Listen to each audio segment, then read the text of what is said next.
I'm Steve Clemons. I direct the American Strategy Program at the New America Foundation. We've just had a major economic forum focused on the London G20 Economic Summit, focused on global growth. It will take place on April 2nd.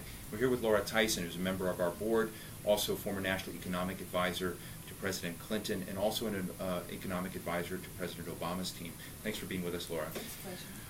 You, in comments you made today, made a comparison of how the American citizen was going to deal with the economic circumstances in this real meltdown, and how it differed from citizens elsewhere in the world. And you made a very, I think, compelling and passionate case that this particular circumstance is going to hit Americans very, very hard.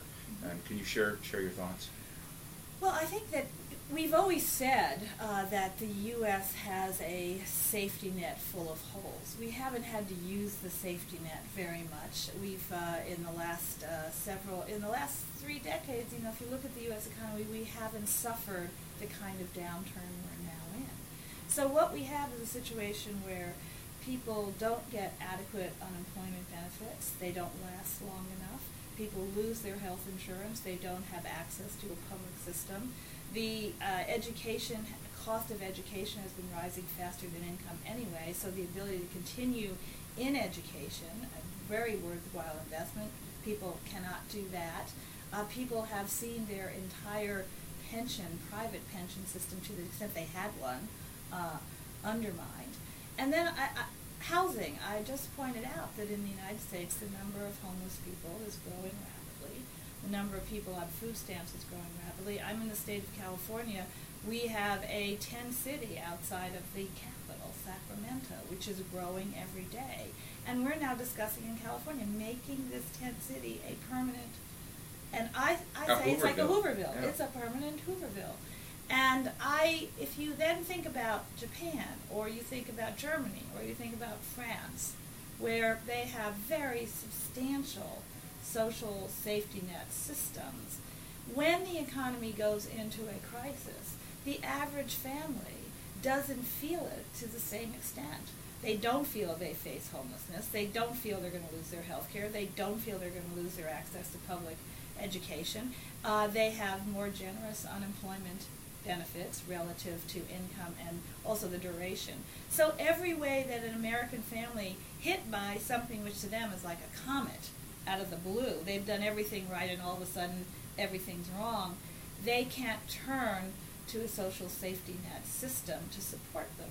And I think therefore the feeling among the average American is really very different. As you look at the G20 Summit coming up, we know that they're going to focus a little bit on the questions of the Bretton Woods institutions, the IMF, the World Bank, and their resources. We know there will probably be some protocols talked about in regulation, global regulation.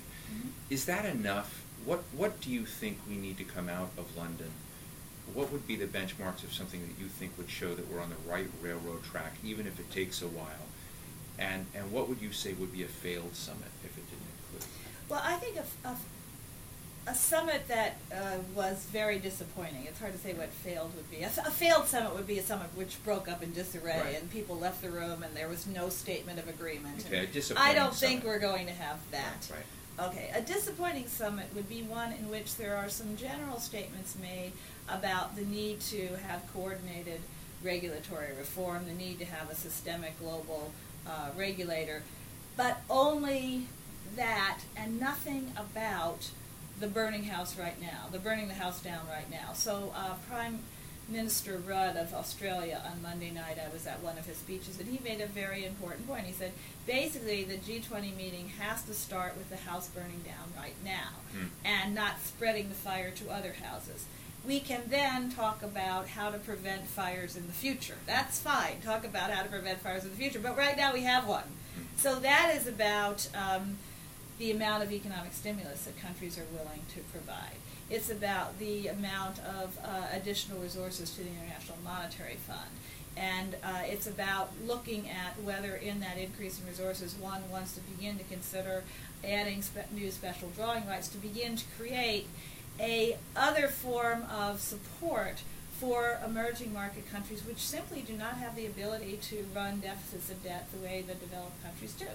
They've got to be financed somehow. So if we come out with just a series of things which are about how not to burn the house down in the future, but nothing about how the burning house right now. That to me would be a disappointing summit.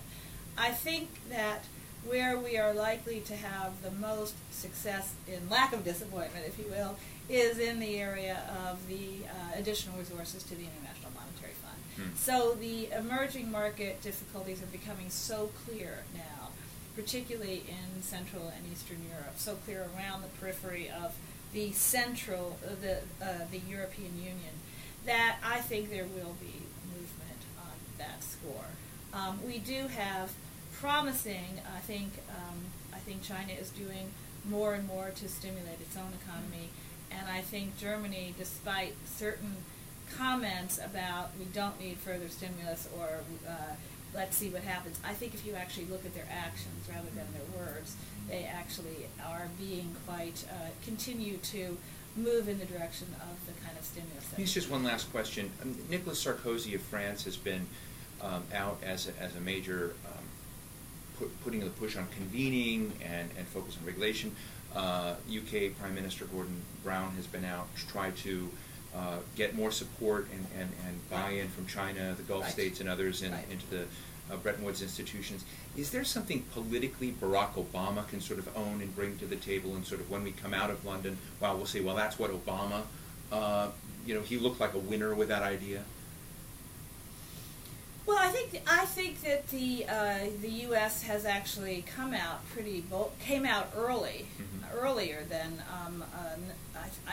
or it came out early. I won't say earlier or later, but came out early on the issue of the need to enhance the resources of the International Monetary Fund. So I think it's very important in the U.S. leadership role in this meeting to essentially say this is a global problem. We have to have a global solution. The global solution has to work through the international organizations we currently have available to us. We can't stop and create another one right now. Right. And therefore, let's work there. So I honestly think that what the U.S. can say is we are working at home to stimulate the economy. We are working at home to deal with cleaning up the financial market mess that's been part of this. We're doing that, and we can go and have a very good story about these are what we've done. As far as internationally, what we would like to do is commit additional significant resources to the International Monetary Fund and commit once again to the view of holding fast to the trade, the free trade, the World Trade Organization, and making sure we don't go down a protectionist line. Laura Tyson, thank you for being with us today. Thanks for joining us. Thank you, We look Steve. forward to having you back. Right. Thank you. Thank you.